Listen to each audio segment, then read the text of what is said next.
when we were talking earlier, I was asking how I should introduce you. And you mentioned some things that are very fascinating, and I want you to talk a little bit more about it. And one of the things you mentioned was awakener of awakeners. Yes. And I said, wow, what does What that is mean? that? As I, you know, this weird thing I call myself as the fairy woman. You know, the people that are living the human life, which is just basically by expectations, rules, regulations, no fault, no responsibility, living that path that everybody else has laid out for them. There is no consciousness. I'm not addressing religion, because religion is another form of control, and if it can lift a person's consciousness and spirit and live in its truth as it was originally designed for, great. It has become another form of control, of fear, and of everything else. So if one can find that consciousness that speaks to them, that helps them be whole, more power to them. But the awakening... define for us then what is an awakened person. So the awakening is there are a lot of people, and I noticed when I watched your interview with Joy, you asked her when did she start coming into this, and she said the year 2000. And then it woke her up and she took this journey, and then it's led her to the energy healing. What you've had from about 94 is many people who walked such different paths in life suddenly become awakened, and then they, without really knowing what happened. Not knowing what happened, most of the time like a brick on the head, and they're forced to go down this road because the conviction and the desire and the passion to do so without the understanding why has taken them, and now they have become those conscious leaders or healers that are now helping the next level of people go up.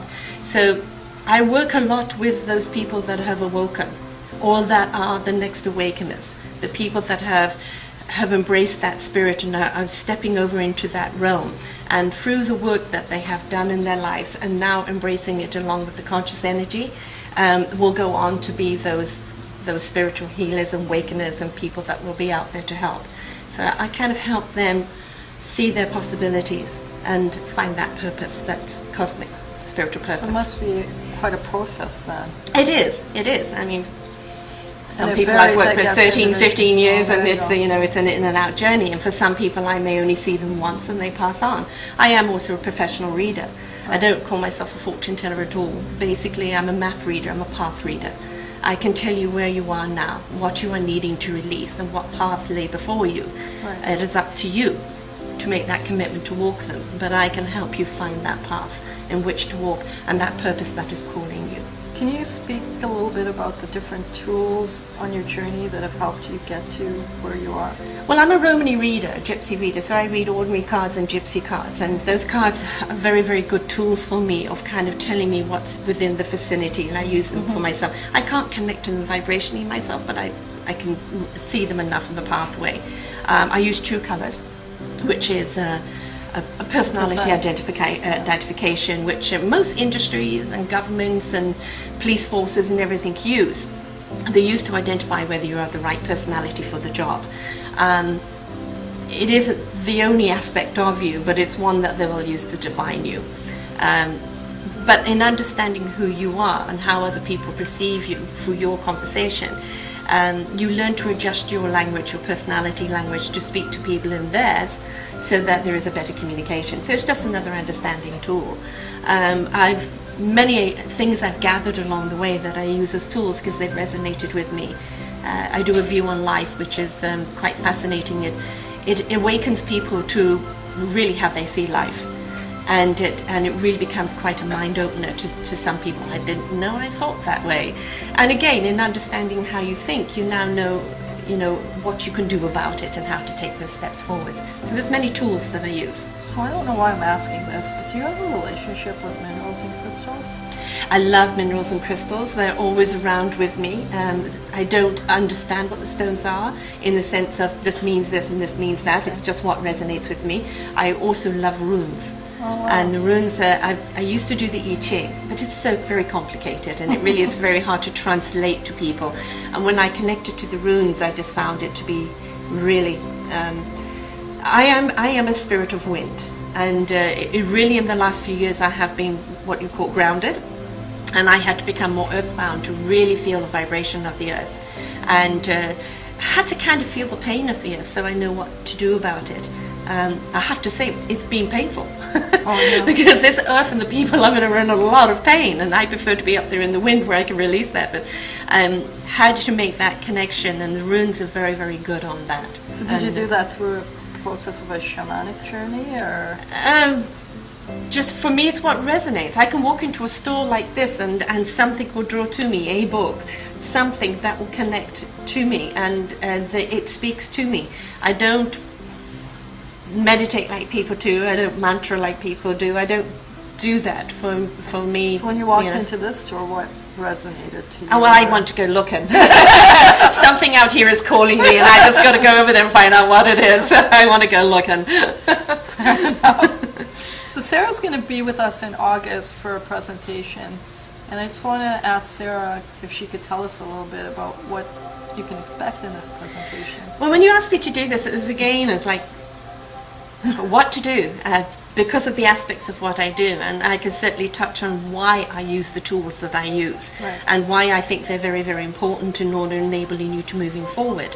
But I really do want to address why we need to take our own leadership, and why that embracing of the consciousness, embracing of the spirit, the soul, opening up to it is absolutely dire. Of importance to our existence and to this Earth's existence, and that it isn't about waiting, it is about participating, it is about being proactive to it. It's already happening. And it's happening around you right now. It. Get with the program, you know, and basically of understanding why that responsibility is on us, and then really addressing the tools that I do use to get there. And by that time I'll get to that meeting, I'll put a little something together, a little exercise that will help people kind of maybe just shift a little bit. All we can do as practitioners is shift people's consciousness. And as I said, I can show people that direction, that path, the tools to go that way. The ultimate responsibility is that person taking that action. I have 3 things that I live by. Find something to believe in, act on that belief, commit to that action. Where most people fall off is the commitment to the action. Because everybody's looking to somebody else to solve the problem.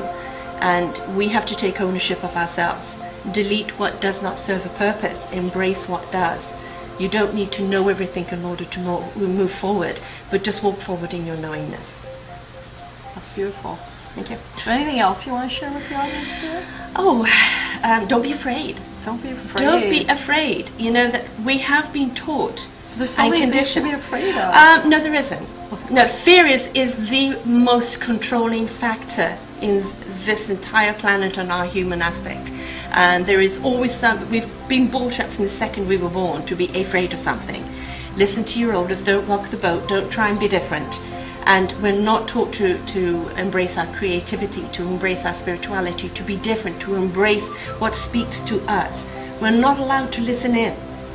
And we're very much dictated by the out, and we have to start listening in and allow our inner to come out in order to really be that whole person that we all want to be. I often say that, or I believe that those who are telling us not to look within don't know how to look within. No, they don't. So they're living what I call the art of conditioning. It's the environmentalism, the way you were brought up by your parents, by your schools, by your religious leaders, and it is a format that they live out of fear as well, or control, depending on which side of the fence they're on.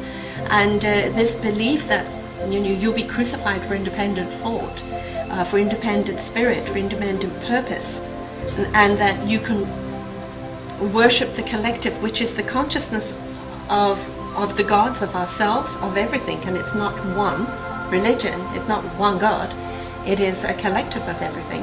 And that is not blasphemy. It doesn't matter what religion you come from. Right. It is, many people go to church and never ever connect. Be a part of that collective and you will connect to the divine. It doesn't matter what you want to call it. It's connecting. Yeah. But it really does come to us. And you can still go to church and connect. You can still, but it's go to church with a different consciousness in mind. Go to church with a different purpose.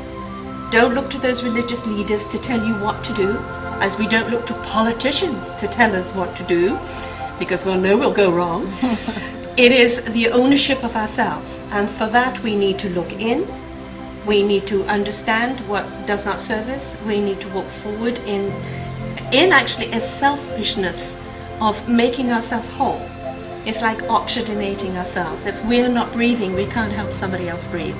So learn to be whole within yourself and balanced and of one spirit. You now can enable somebody else and be a part of that collective. And if church is where you feel that connection, great, but it shouldn't be the only place. It should be something that is in your 24-hour day. That's beautiful. Thank you. Thank you, Sara. Pleasure. Astral Connections is about connections. I really enjoyed my first one. I do too. Thank you very much. Thank you.